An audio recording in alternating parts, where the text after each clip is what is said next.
menimbulkan emosi. Ya Mak, kalau saya menurut saya fitrah, biasa dia membuat ulah yang tidak apa ya.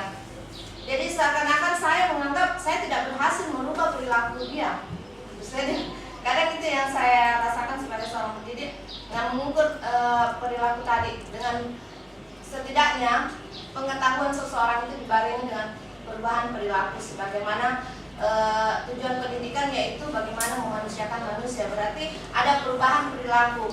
Namun kadang siswa didik saya, utamanya anak SMA, kita sudah tahu bagaimana keadaan anak SMA, banyak mencari perhatian. Dan untuk mengakomodasi semuanya yang mereka minta perhatian itu, terus terang kadang saya pribadi agak sulit, karena mereka yang cenderung interpretasi mau terus begitu diperhatikan dengan berbagai karakter 30 anak dalam kelas.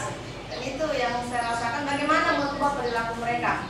Nah, berkaitan dengan penanaman pendidikan karakter, kebetulan Pak, saya rencana tesis saya itu bagaimana implementasi pendidikan karakter itu dalam pembentukan kecerdasan spiritual.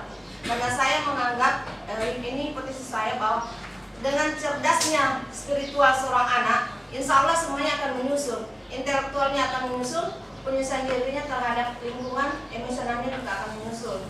Itu saya ini menganggap dilematis dalam dunia pendidikan, karena ya kita lihat sekarang lah dekadensi moral anak-anak didik kita, dan itu terpotret dari kejadian-kejadian ya Pak Tona seperti tadi. Barangkali itu merupakan potret buat mereka akhirnya.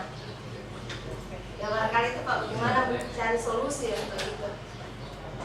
Memang zamannya sudah berubah.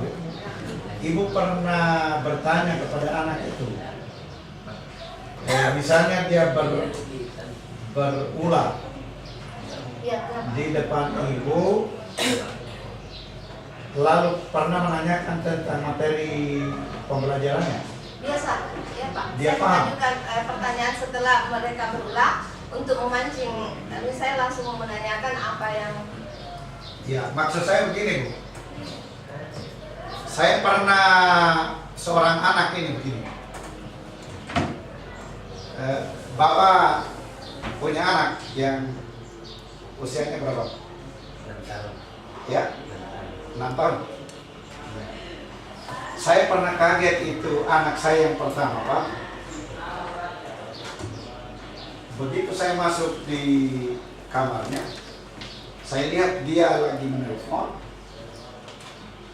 dia mainkan telepon, dia nonton yang saya ketik, apa yang kamu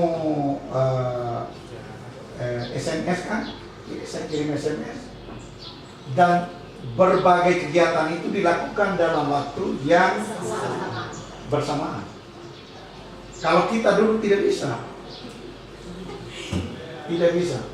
Sekarang zamannya sudah berubah Bu. Jadi gaya belajar anak-anak tidak lagi hanya auditori, tidak lagi hanya visual, tidak lagi hanya kinestetik, melainkan kumpulan dari semuanya itu. Jadi padu. Nah, yang paling perlu itu tanyakan itu apa yang dia tahu dari hasil pembelajaran kita, dari hasil kerjakannya, ditanyakan. Kalau dia paham berarti perhatiannya itu jalan. Kalau dia tidak paham berarti tidak ada perhatiannya, perlu mengalihkan perhatiannya, gitu. Dengan tindakan yang ya. Jadi itu memang tantangan bagi guru modern saat ini. Jadi dan lain-lain sebagainya ya. Saya kira perlu kita membagi sharing. Jadi kami juga ingin mendengarkan dari bapak-bapak dan ibu-ibu. Atau mungkin Pak Mul ada tambahan dulu. Jadi ya. Tadi sebetulnya banyak sekali saya ingin komplain itu, tapi karena saya keluar di situ lalu saya lupa semua yang saya mau sampaikan. Saya kira tadi Pak Kahar di situ, padahal wajahnya mirip Pak Kahar. Jadi maksudnya kan tidak enak kalau ada Pak Kaharudin lalu ada saya dengan Pak Yomi di sini, saya tidak pergi sapa di situ, ternyata bukan. Ada yang wajahnya mirip Pak Kahar. Ya, ini juga seperti Pak Ane ini. Dulu di Makassar Pak ya?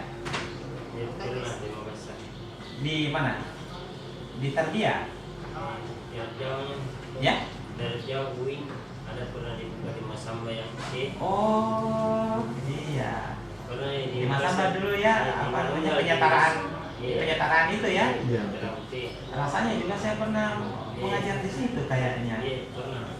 Tapi itu tahun-tahun 90-an kan? Iya, saya tahun 2000. Seperti sudah sangat lama sekali. Ya, tapi apa? Bekas sedikit.